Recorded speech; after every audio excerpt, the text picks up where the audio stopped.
Hey everyone, welcome back. My name is Mehul, and in this video we'll be discussing what exactly Next.js is, but more importantly how it exactly works, because you would have seen a lot of videos on React, Next.js, what is the difference, but let's just go ahead and with the help of this whiteboard get a little bit into the technical details of how in an architectural sense Next.js works compared to React.js. Okay, so before we get into Next.js, let's actually understand how React.js works in order to appreciate what Next.js does. So what React.js does is that on a production website, this is a server, this is a client, and this server could very well be just a CDN, right?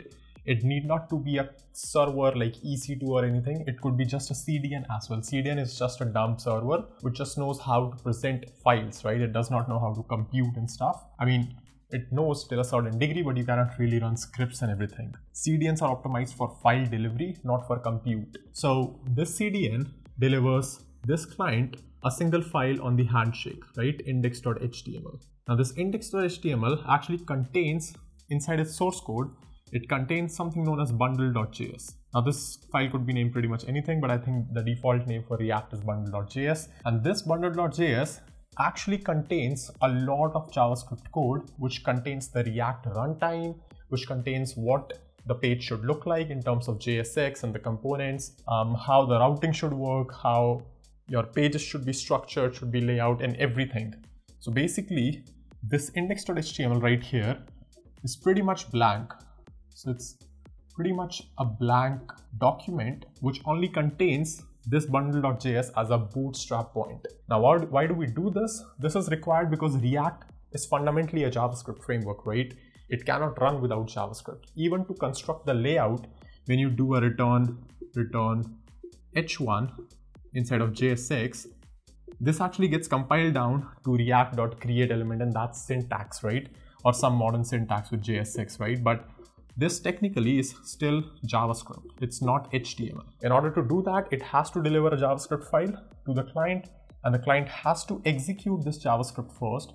So it has to execute this JavaScript first in order to understand what the page should look like. This is how very simply React.js works. Server right here has very minimal role in terms of speeding up your application, right? The server right here can only do so much. It can just increase or decrease rather the time to first byte. That is how soon the server starts responding, and you can pretty much max it out by using a CDN here instead of a server, right? You don't want to use an EC2 instance or a DigitalOcean droplet here if you're using a static website using React.js, but rather you want a CDN here, which is placed around the world for it to speed up the delivery and delivering your static files. Next.js, on the other hand, however, is a bit interesting.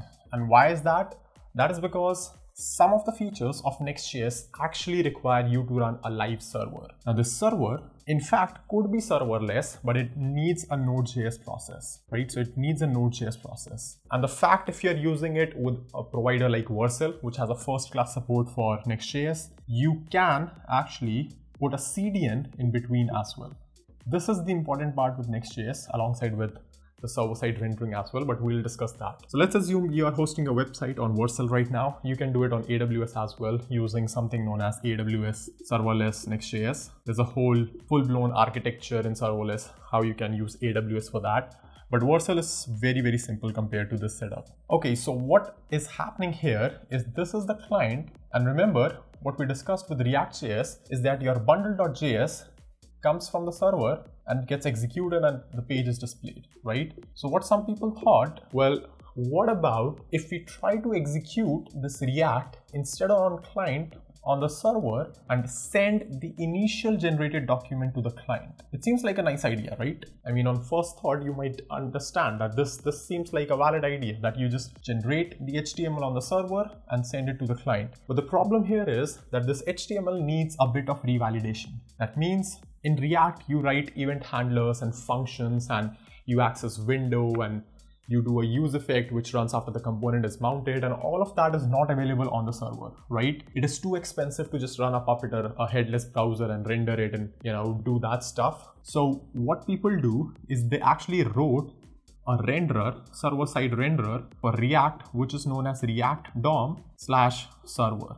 right? So this is actually a package which you can also use to natively export the React DOM into a static HTML string, which then you can rehydrate. By rehydrating, what I mean is that you just magically attach all the event listeners again to the static HTML blob which you sent, and that's done. But again, there are multiple problems here. It's not as simple as just doing this stuff, and that is where Next.js comes in. That is where this Next.js framework comes in, because it abstracts away all of these details of rehydration and server-side rendering and everything from you.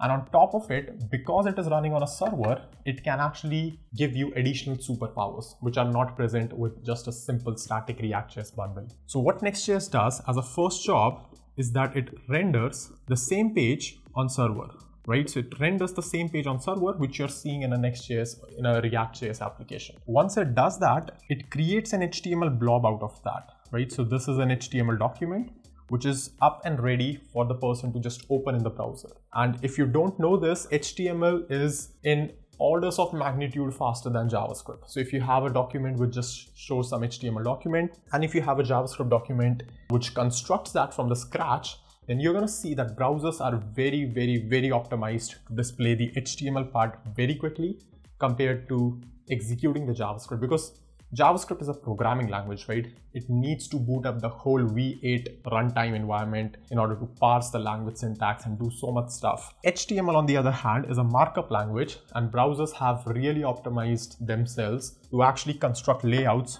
very quickly. So HTML is very fast compared to JavaScript-based DOM rendering, right? So that is why Next.js is super fast compared to React.js for JavaScript. Now, this difference probably does not matter a lot if you have very small or simple applications, but if you're approaching a size where this difference becomes kind of like, 50 to 100 milliseconds, then it can impact the user experience, even 100 to 200 as well, right? So, and this happens, right? This happens a lot of times.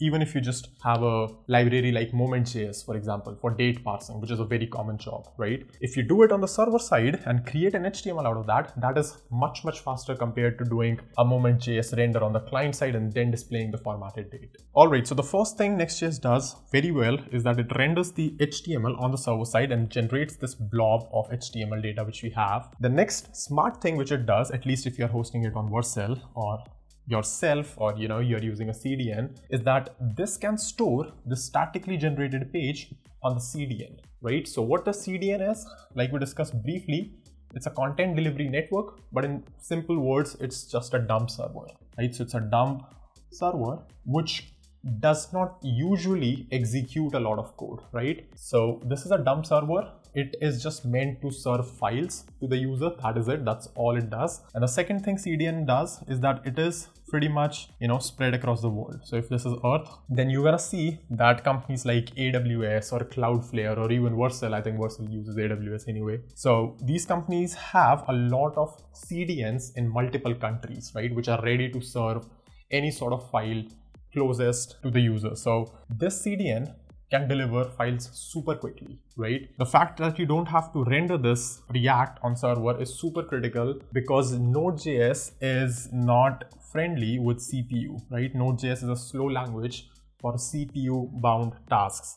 That means whenever you are server-side rendering it, chances are that it is going to be a slower time to first byte, right? Because your server would actually need to compute the HTML. That is why with frameworks like Next.js, which support server-side rendering, the best mix is actually using server-side generation plus revalidation. What is this? This is exactly what we talked about, which is a bit of a cheating in the sense that you do generate the page with server-side rendering, but you put it on the CDN delivers it to multiple clients in a very fast way, and then maybe you are regenerating this page in the background every 5 seconds. Or every 2 minutes or every 3 minutes or whatever you want to do, right? So even if your server is a bit slower in generating the page completely from scratch, your clients do not face this problem because they have been served by the CDN, which is super fast, right? So this is a super interesting architecture, and it can suit a lot of applications, from codedamn, for example. We use Next.js server-side generation a lot, to news articles, to blog posts, to generic websites as well, which don't require a very critical real-time data thing. And even if you do require that, then you can always separate your view layer from your real-time data layer. So this client could probably connect to a WebSocket here, which is hosted on AWS, let's say, and then this WebSocket can retrieve real-time data. But the main document, which serves the page itself, can very well be hosted on a CDN, right? And it can be done in React. Therefore, this client receives the page super fast. It's SEO friendly. There is performance. There is pretty much anything you can think about. Now, remember, I told you that Vercel does need a server here running, or maybe serverless. And the reason for that is because of this server-side regeneration, server-side revalidation, basically. Because what you can say to Vercel on the server side itself is that, hey, let me just go ahead and regenerate this page at most one time every 5 seconds.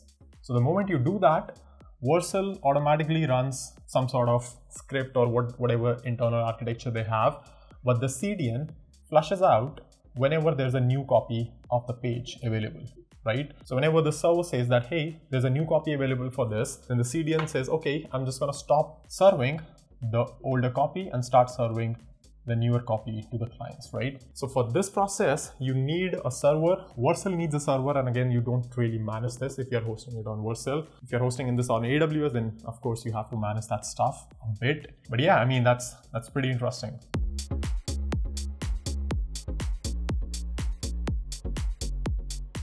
Next.js 12 was released last month, and one of the biggest changes it brought with itself was the support for React server components inside Next.js, which makes it very practical now to use React server components. In this video, I'm going to show you what exactly does that even mean. If you're a React developer but have no idea about React server components, we're going to take a look at this in this video, and how you can get started with that, basically by having a proper understanding of React server components inside Next.js. Alright, so in order to understand about this new React server component thing, we would take a step back and actually understand how React works in two ways. The first one is the client-side rendering, and the second one is server-side rendering, and how React server component and where React server component fits in. So very simply speaking, client-side rendering is the following. You have a JS payload which consists of all the components, right, inside your React, compressed and bundled and this and that. You send it to the browser, and the browser just executes the JS, right? It executes the JS and constructs the DOM, which is visible to the user, right? So this part right here, where this JS execution phase is happening, this is where pretty much everything goes wrong in the sense of SEO, right? Or maybe even performance, because it takes time to execute JavaScript compared to just reading HTML and CSS and building a page. So what we did is that we introduced another model in React, which was server-side rendering. So in this case, what happened was we said that, okay, it doesn't make a lot of sense for JavaScript to construct the full DOM and the full way how the website should look like, because for the most part, a lot of pages can be just rendered without interactivity, and that interactivity can be injected maybe like a couple of seconds later, right? So what we did was that your React components now were actually running on the server completely. Like this is like, suppose a page named profile/Mehul. Right? So if this is a page, I might have coded this in React or Next.js, let's assume for the sake of simplicity. And what Next.js would do is that completely run that on the server, create static HTML output, store that, on the disk or anywhere. And the moment a browser requests for that page, it will immediately send this particular HTML to the client, right? And of course, this HTML right here would also include the React bundle to add the interactivity, like on click, on double click, if you have like some special canvas confetti loading on when the page loads completely, then all that stuff still needs to be done via JavaScript. But the advantage here is that you get the basic structure of the website, for example, a login pages, form and input fields and all that stuff directly as HTML, right? So you render the whole thing on server, you get that as HTML, you ship that immediately on the first millisecond when you receive the request, and in this case you do leave all the work on the browser. So now let's just discuss about React server components. Now the first thing you have to realize about React server component is that React server component is server-side rendering, but kind of, right? So an asterisk, because it's not exactly what happens in the server-side rendering block which we saw. So the way this works is, imagine an application like Next.js, because we are talking about Next.js server components, right? So this is a Next.js application. This is what is happening in Next 12. So Next.js application is server-side rendered, right? That means on the client, immediately you get some areas which are populated, for example, the sidebar, and some content areas might still be loading, right? Or because they have a loader state over here. Imagine a dashboard, right? What I would do in my case, in codedamm's case, what we do right now is that we ship a static web page which consists of loaders over here, right? So this content is basically just loading right now, which I have just crossed, and this part may be just static, right? Which is just static HTML. So we ship this HTML page immediately, right? So we get a faster code load on the client. The client is happy, they are able to see something on the screen, but still they have to wait for this particular component to load, right? Now maybe this code is code splitted, for example. So maybe this bundle is still loading from the server. Maybe this comes after I do some sort of computation and then is mounted on the screen. There could be like 1,000 reasons over there. But the core idea is that this part of the screen, the dynamic part of the screen, is still client side rendered in a way, right? Because your client is responsible for constructing all the DOM and, just computing it from a data source and then adding a React interactivity over here, the clicks and double click event listeners and stuff like that as well. The React server component approach takes the same thing, but these two blocks of components, instead of them being rendered on the client, instead of this JavaScript for this particular component executing on the client on your machine, they offload that to server, right? Now this might sound a bit weird, but the way this works is that you still ship a static page like this, but your page over here is aware about a component which is server-side rendered, right? And the way this is aware is that, let's say this component is top dashboard or top dash, for example. So if the file name of this component is top-dash.server.js, Next.js would automatically mark this component as server-side rendered, right? It is in the name. The logic is coded in the name. If you have this .server.js, it will automatically be marked as a React server component or Next.js server component, whatever you want to call it. And when you are loading this component, for example, as top dashboard, on the front end, this component never gets downloaded, never gets loaded, right? This component, this individual component gets rendered on the server, and this could be like EC2 or Lambda or anything. So it gets rendered on the server, this particular component itself alone, and then it gets returned to the client over the network, right? So what does this mean? This means, for example, inside this top dashboard component, if I wanted to run a database query somehow, like because this is running Node on the server and Node can access database. So maybe I can run just db.query something and then dynamically construct this top dashboard component from the database directly. That is completely fine because this part of JavaScript, which I'm writing in this top dash component, never gets delivered. The JavaScript never gets delivered to the front end. Only the final result is streamed down to the front end, right? And that means that your credentials or anything which you're using or some logic layer which you're writing would never be really shipped to the client. This of course has two advantages. The first one is that now you can basically connect to databases or anything which is sensitive from your components directly. So that is now possible because the moment you do that, you give the server.js name, it will only and only render on the server, and this will just work out of the box. And the second thing obviously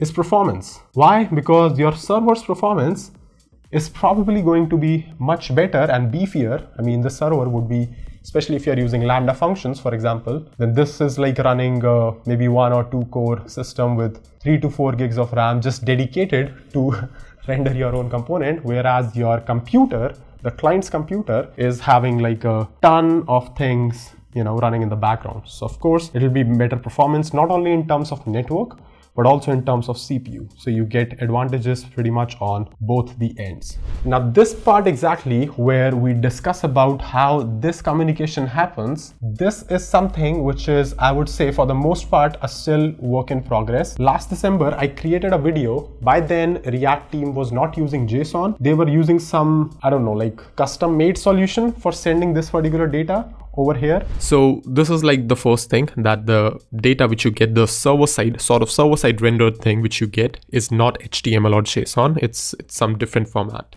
It looks like JSON, to be honest, but not really, right? Because it's not really JSON compatible. So they were not using JSON, they were using something else, but that definitely did not include all the source code and everything inside of final markup which arrived at front end. And third of all, which is like a part of performance only, but if you have, just like I said, if you're loading a database library or maybe like something like day.js or moment.js or any other heavy library and doing some sort of computation to arrive at a result, the good thing is you don't need to ship that particular library to the front end. Why? Because React will not even do that, because your component is already server rendered.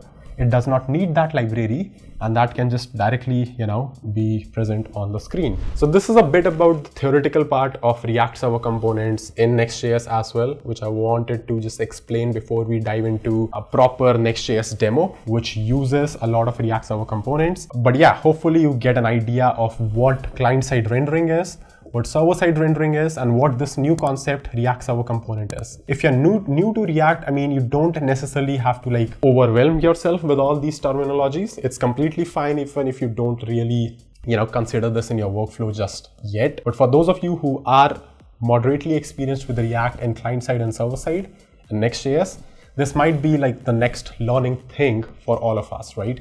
Who want to juice out even more performance and even more good user experience out of our websites.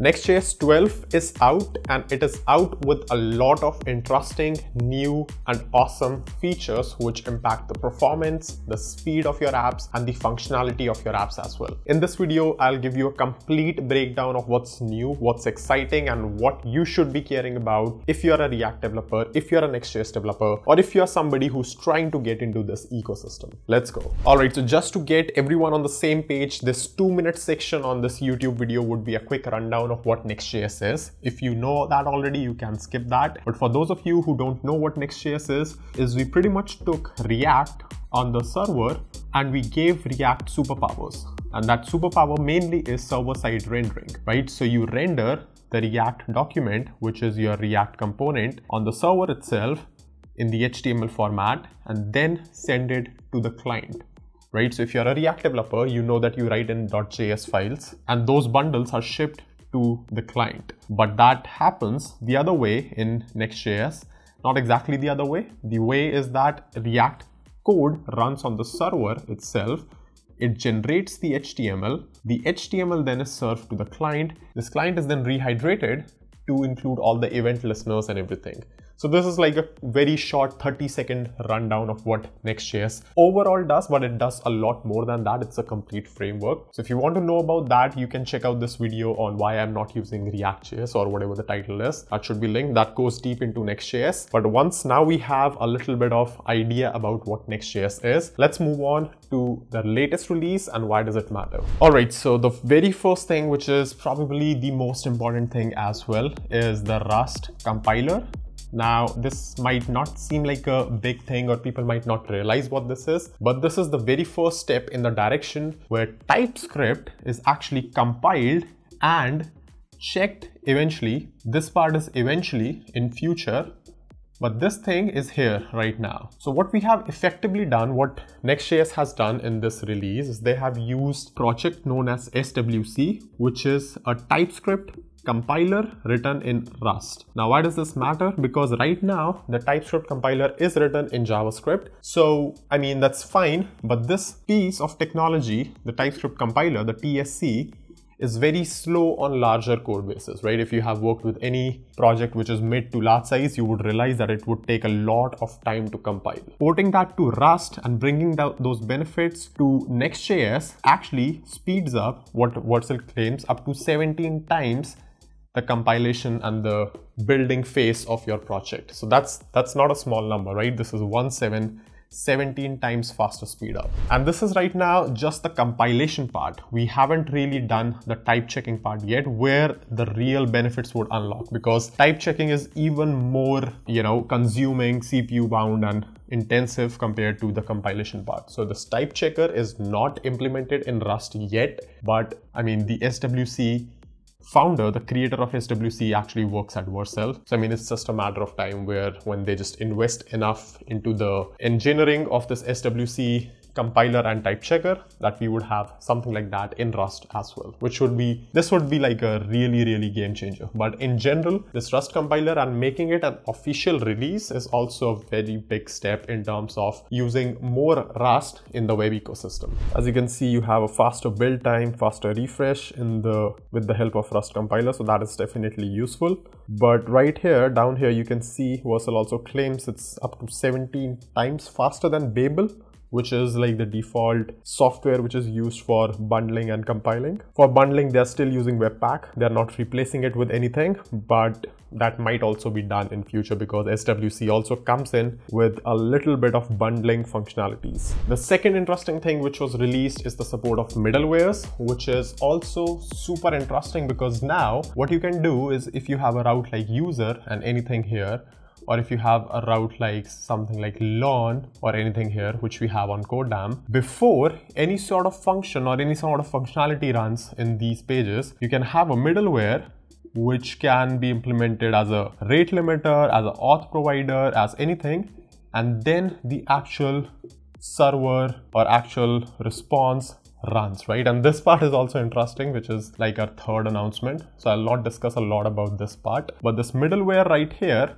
could be any sort of code logic which you want to be executed before anything in that area. Now you might think, how is it different from just an API route? Well, you see, an API route, like I said, is called on its own dedicated endpoint. So you will call an API and then something, and that would most likely be done from your front end, right? This middleware is just like how middleware works, really. It sits between the request. It needs you to complete the response inside of 1.5 second duration, and then either send the response back from here, or just, let the behind the middleware server allow you to send the response. So this is pretty awesome. As you can see in this repo, Vercel actually gives you a lot of examples of how you can implement middlewares, and this is all built with Next.js. So for example, having feature flags or having geolocation country block. If you want to block any sort of particular country, then you can see,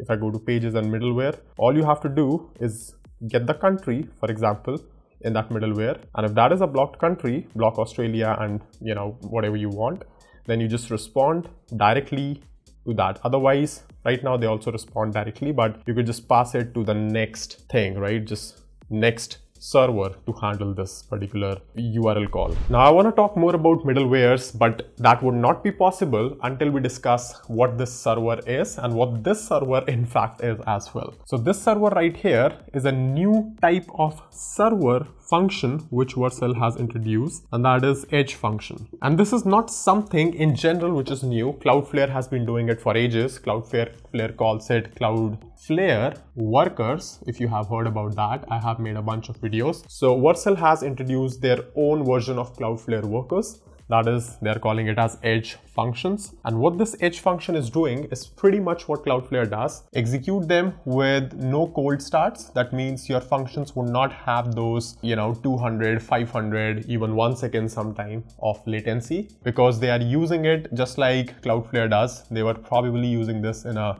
process where, like you execute a lot of browser processes and a browser tabs, so inside of a V8 engine. So they are doing it that way. This obviously means there are implications that you cannot use TCP connections to databases or anything inside of middlewares. You cannot use Node.js file system, so that is also not allowed.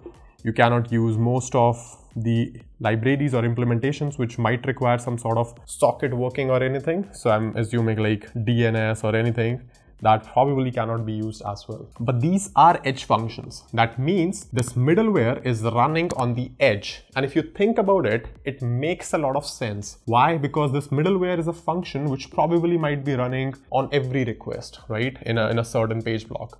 So if you're on Earth and if you're browsing a site and if that site is supposed to run a script in JavaScript on every single request, you might as well just eliminate all the latency, right? So if you are here, for example, this middleware would run here on this. If you're here, it would run on this server. That means when you deploy your Next.js application, this middleware would be deployed on Vercel's edge infrastructure, which essentially is AWS, right? Because Vercel operates on AWS. So AWS has, we know that it's globally and it has a very solid presence. So you can rely on the same thing when using Vercel. Now this server right here, this server is interesting because remember, this server or this Lambda function, as it used to be, was something like, if this is a middleware, this could be a get server-side props or maybe something like get static props or anything. So this function right here, you probably, and this is, I'm talking a little bit in future, but you probably would not even need to use these. Why? Because that brings us to our another point, the fourth point, and that is the support of React server components. Now, I'm not going to go deep into React server components in this video because that will take a long time. I did a huge video on that where we deep dive into it, take a look at code, take a look at example a few months back. So that video would be linked somewhere here or in the description. So make sure you watch that. But again, a quick 30-second crash course of React server components is that you render part of your website on the server and send it, stream it down as some sort of HTML response, right? Now, this is very different from server-side rendering because inside server-side rendering, what you're doing is all or none. So you get all the HTML and then rest of the stuff is populated by JS, right? This is like a standard server-side rendering example. The React server components are different because you can still have a server-side rendering behavior right here, but you might have a part of the page which is missing, right? And this part right here is again rendered on the server itself, right? The component is rendered on the server, but it is streamed in a simple HTML-like or some other encoding format. So you don't necessarily have to do a lot of calculation in JavaScript here. This is like a 30-second rundown of React server components. If you don't understand it completely, that's good because this technology is something which is really interesting. So I want you to watch a complete video on that if you're serious. But if you're sufficient with this knowledge, then you're good to go. Now, what's happening here is that this middleware is probably running in front of an application which would render a page. Most likely, let's assume a dynamic page. So this function, which would be called after the middleware, should also be fast enough, right? Otherwise, what's the point? So what you can do is the moment you opt into React server components is you can also enable something known as streaming response in React server components and in this whole architecture. So you can see right here, Vercel says that concurrent features in React 18 will include the built-in support for server-side suspense and server-side rendering of streaming support, right? So once you opt into this, you can see that it will now use the same strict runtime as middlewares. The strict runtime is basically that Cloudflare worker-like runtime where you don't have access to TCP and a lot of Node.js runtime functionalities, but it's still good enough to compute or perform HTTP queries. Then once you opt into server components, like I said, you would not really require get server-side props or get static props because with the help of suspense, you can include all of this data right in your markup without ever leaving your markup as a source of truth. But the good thing about this is the moment you opt into React server components and enable the streaming support, these Lambda functions just sit beside the middlewares which you have, right? So if you have a middleware that will execute, then it will execute the next piece of function which is required. Now this function right here still might need to contact your database, right? Which again is a problem which Vercel has not solved officially yet. So your database might be sitting here, some sort of monolithic database, and you just perform an HTTP request to this, get the response back, render it and send it to the client. But this route would still be faster because hey, you're using AWS's infrastructure here, right? You're using AWS internet.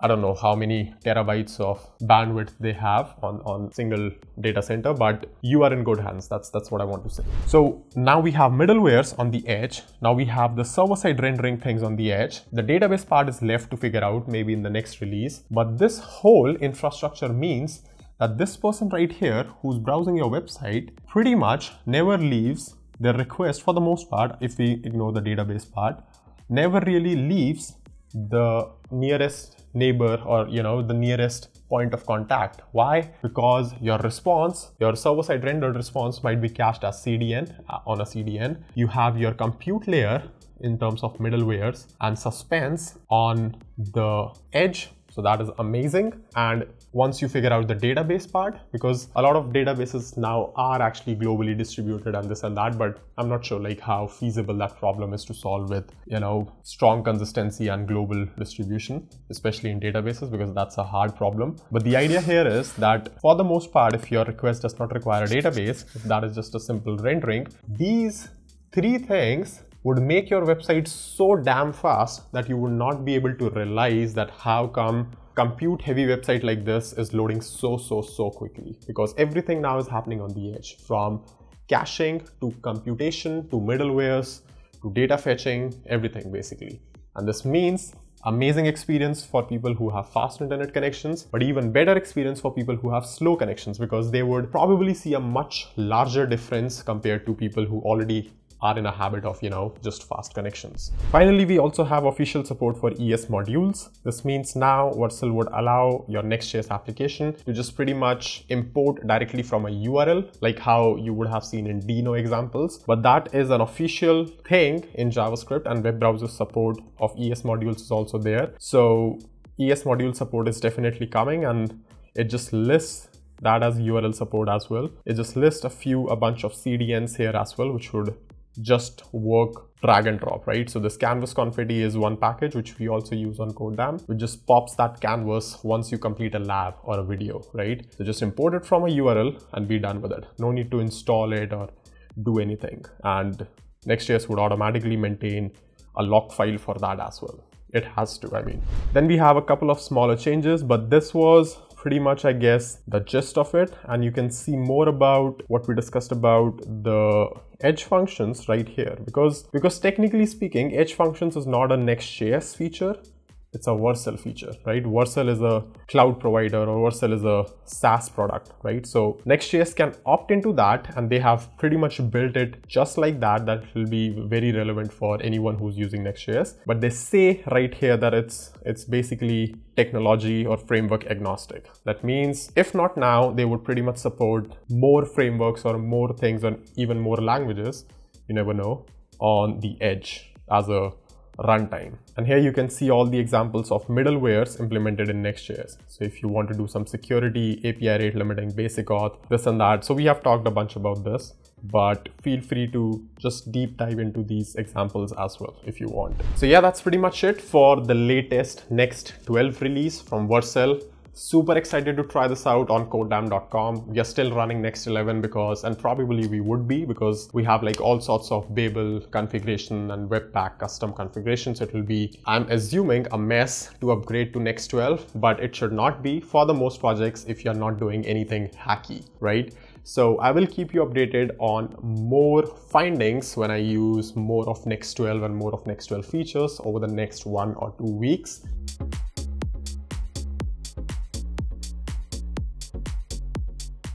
A little change we made on codedamn website, which reflects why Next.js is so fast and what is the difference between server-side rendering and static site generation in Next.js, why one is way faster than the other.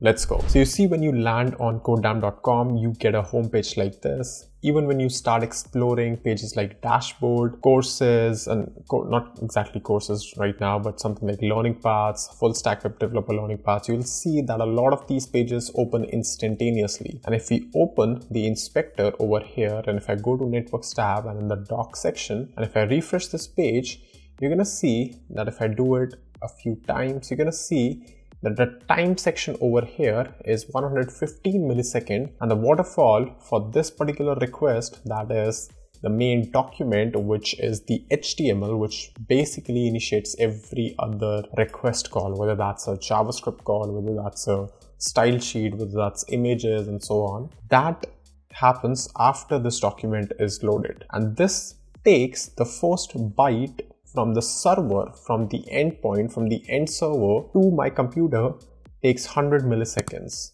to happen, right? So the request is sent and then my browser waits for 100 milliseconds before it receives the first byte from the server itself. Now this page over here is statically generated and stored in an S3 bucket in our architecture. That this page is already generated and stored in an S3 bucket which sits behind a CloudFront distribution. You can see that we also get a cache hit from CloudFront, which is in front of an S3 bucket, which is a CDN, right? So this is good because when we do something like this, we are serving a static page, a static.html page directly from a CDN, which is as fast as it could get. But a lot of times you need customization and personalization. For example, in our case, what we did is that now if you go to account settings, the page which you get over here is server side rendered. That means when I refresh this, there is no data fetching happening on the front end. There are no loaders, nothing like that. You actually get the complete data, whatever you have built from the server itself. So that is awesome because this means that the user does not need to see any loaders or anything. And pretty much if you also have your JavaScript disabled, this page would work just like that. And you don't need JavaScript on the front end to make a lot of calls and data swapping. So that also saves a bunch of time, but this obviously has a cost. Now this page over here is server-side rendered, right? So if we again perform the same activity, the one which we did with the other page, now you're gonna see that if I refresh it a couple of times, it still stays around 200 to 300 milliseconds of time range. Right, so if I do this in this case, for example, and in case of 185, let's go ahead and take a look at this waiting time, the time to first byte. And you can see it's significantly larger if you compare in percentages. It's almost like 100% increase from the last request. And if I do it multiple times and if you average this out, you're gonna see it probably lands somewhere in 1.75 to 2x more time. Now you see this waiting time to first byte again, like I said in the last request, this time was the time from the request sent to the first byte received from CloudFront CDN file, right, which is a static file just sitting right there ready to be served. But this page over here, this page needs to be constructed, this page needs to be built, and this page requires a node process to run. Why? Because we use Next.js and Next.js uses React, and React needs a node runtime to convert its React components into server-side HTML, into regular HTML on the server. So you're gonna see that this page over here is constructed on the fly by the Node.js process uniquely for every single user every single time. Because obviously I cannot cache this at a settings level because, well, I don't want anyone else to see my settings. So this has to be computed every single time, which results in a slightly higher waterfall. But you can see that still it's not a deal breaker time, right? It's not like we are taking seconds to execute and build this. If you compare it from the last run, we had close to 100 milliseconds of latency in time to first byte in cases of static site generated pages.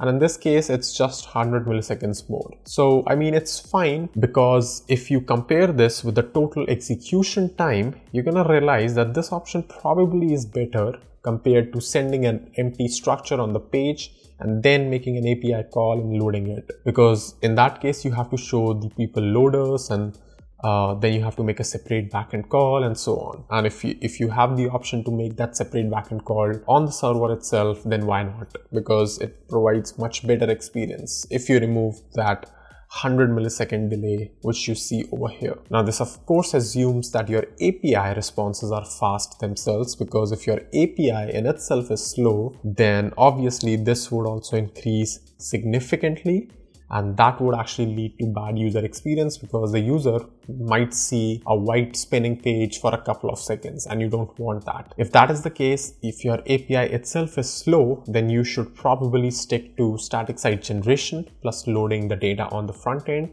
But in our case, for example, it just adds 100 milliseconds to the loading time and gives us the option to remove the loaders and everything completely from the front end. So this is one of the many examples of static site generation versus server-side rendering, which we are actively doing on codedamn now. So it's a mix of both. On some pages it is SSG, on others it is SSR. And you can see we will be doing a little bit of experiments and shifting a bunch of other pages to server-side rendering to improve performance and experience. So yep, that's pretty much it on why Next.js is so fast, so powerful, because a lot of times you're going to see you are using only static site generation on Next.js and doing a lot of data fetching on front end. So that's awesome because you get fast pages and then you can spin up loaders and show some placeholders while the data loads from an API. But at the same time, Next.js gives you the option to provide server-side rendering as well if you want to do that, which would render your whole page on the server itself and then send it down the stream.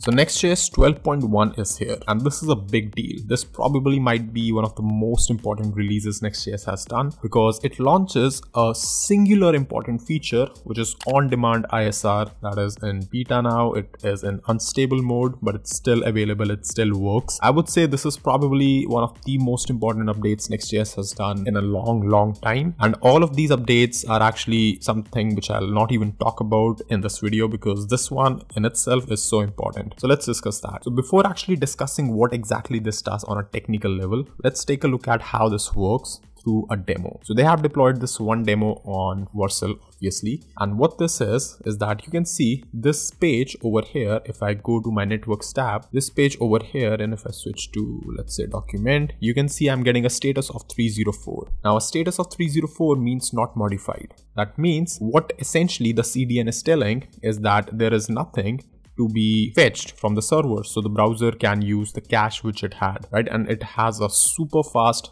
response. I mean, 32 milliseconds. It takes me 32 milliseconds, 36 milliseconds to load this page, which is just crazy fast, right? So that means Vercel is hitting me directly from CDN in Bombay, which is a city in India. So Vercel has all these edge networks, edge CDNs available all over the world, and they send this data to the users directly from those CDNs, and this is like crazy fast. 30 milliseconds is nothing. All right, so what they have done is that this is a static file, right? Let's understand the first thing first, that this HTML over here is probably sitting on that CDN as a static file, just ready to go. There is no computation happening when I request this file, nothing going on in the background, just a static HTML file delivered to my browser and then hydrated again. Okay, so the interesting thing is that this is kind of a mirror page of what happens when we create an issue on this Vercel repository, leerops repository. So I'm gonna go ahead and create a test comment.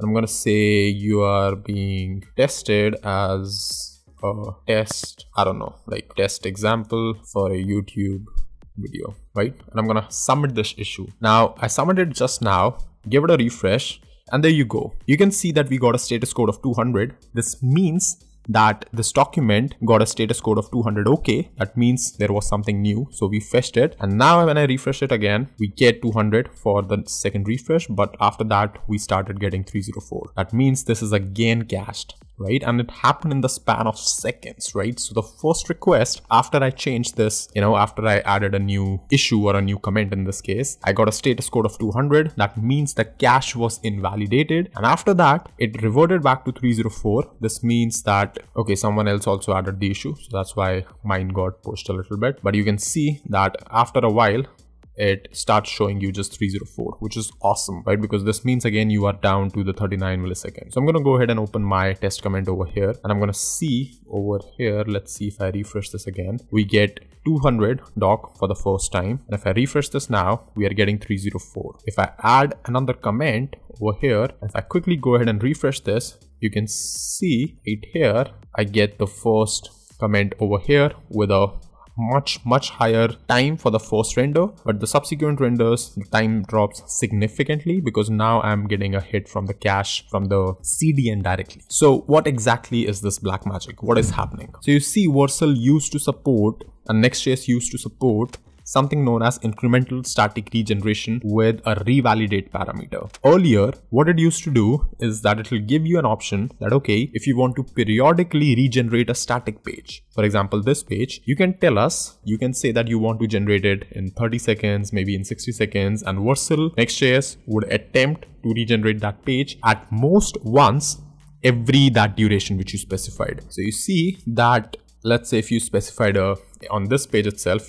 if you specified a revalidate parameter of 60 seconds, it's going to regenerate that page at most once in every 60 seconds, right? So you would have to just keep on refreshing over here over and over again to actually render something meaningful. But now with this on-demand incremental static regeneration, you can programmatically regenerate stuff. And the way they do this is they have probably hooked up a webhook on the, on GitHub side, and they listen for those events on one of their API functions. And once that webhook hits, Vercel or Next.js runs this code on their end, which is res.unstable revalidate. You can see this is an API endpoint, and unstable revalidate is just a way to revalidate a particular path, and that's it. You just specify a path you want to revalidate, and it's just gonna purge the cache, and it's just gonna wait for the next build, next hit to come. So now this is amazing because you have now the power to invalidate cache for a single page or a path in a single command. And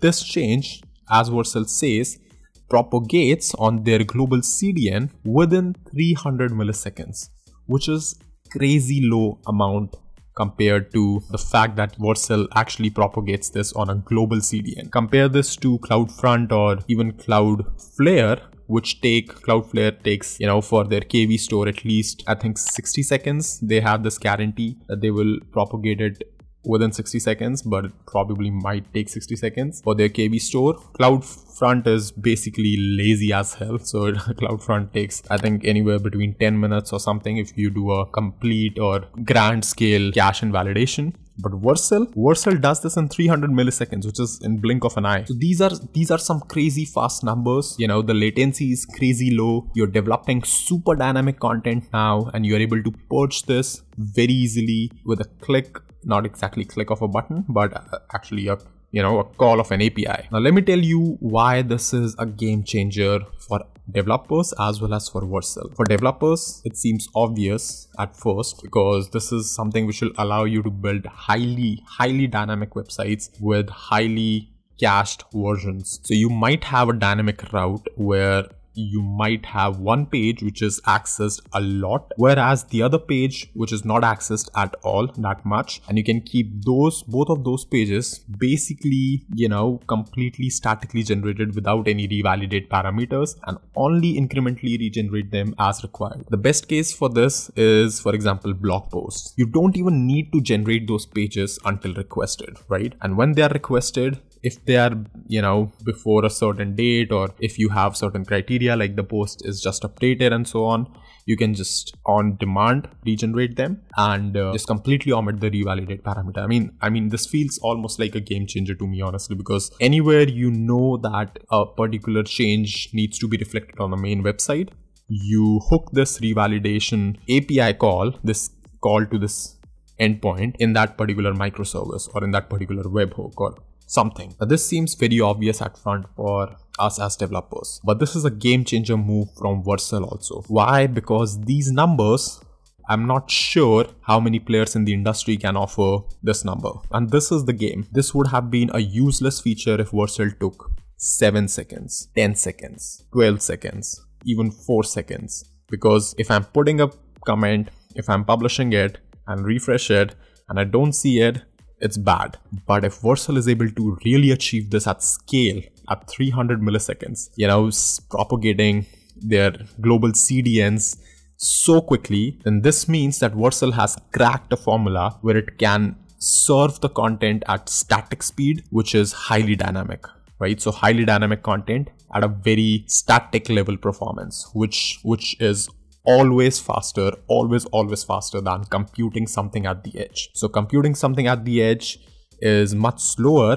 Computing something at not edge is much slower than computing something at edge, which is also much slower than just serving a static file directly from the edge. And Vercel is a company which makes Next.js a framework and also has such power, such proprietary power, because this is not something you will get on AWS. This is not something you can get on Netlify. This is not something which is available right now at all, right? This is only something which Vercel has. So it's more like a vendor lock-in feature. This feature is not for Next.js. This feature is for Vercel, because this feature is useless if you're not on Vercel, at least right now. So this is an awesome play by Vercel itself, because this obviously unlocks a lot of use cases for enterprises as well and gives a lot more reason for people to choose Vercel as their hosting provider than AWS or Netlify or any other provider which just provides hosting. I mean, I'm so impressed by this feature alone itself, and especially this fact that they propagate all the changes within 300 milliseconds that I don't even think that anything else in this release comes closer. But one thing obviously which I like again is that their continued investment on SWC for making sure that builds are also much more faster and better. So last time I tried this SWC Minify experimental mode, it was actually bad. It used to crash a lot of plugins and internals. So I'm not sure how much they have improved. It's still in RC. It's in RC, so that means it has got really good over time. So I'll probably give it a try. But yeah, until last time, at least for codedamm's code base, it wasn't working very properly. So that's one thing. But again, like I said, it should speed up your builds a lot. And of course, Vercel keeps on improving, keeps on delivering on Next.js, keeps on doing speed, performance, stuff, everything. I mean, Vercel is one of my favorite companies. The only fact I hate about them is their pricing is ridiculous. For small startups, it's almost impossible for you to pay $55 per 100 gigabytes of bandwidth and $9 for 1,000 images. I mean, as a developer, I would probably pay for Vercel all day, all year if they make their prices a little bit sane for startups.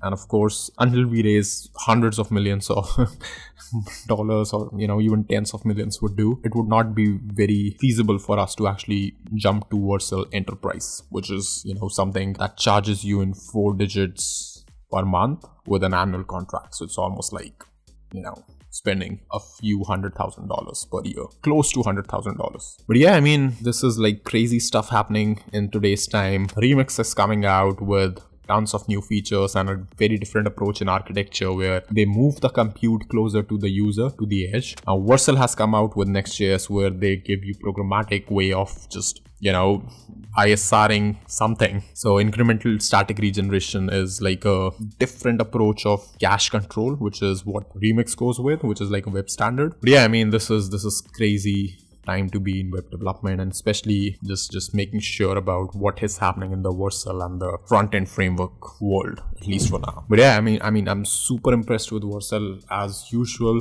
Super awesome feature, much in need, much required. The only complaint, which is not exactly a complaint also, because I understand the business, that this feature is basically useless until and unless you're actually using Vercel as the hosting provider. But yeah, that's pretty much it for this video. Hopefully you like this. If you did, make sure you leave a like, subscribe. There's something interesting coming around Next.js. It might be a course, it might be a certification, you don't know. I'm gonna make an announcement soon, so make sure you have your bell icons turned on. That is all for this video. I'm gonna see you in the next one really soon. If you're still watching this video, make sure you comment down in the comment section, I watched this video till the end. Also, if you're not part of codedamm's Discord community, you're missing out a lot on events which we organize on a weekly basis to code. You already know the drill. Make sure you like the video, subscribe to the channel if you haven't already, and thank you so much for watching.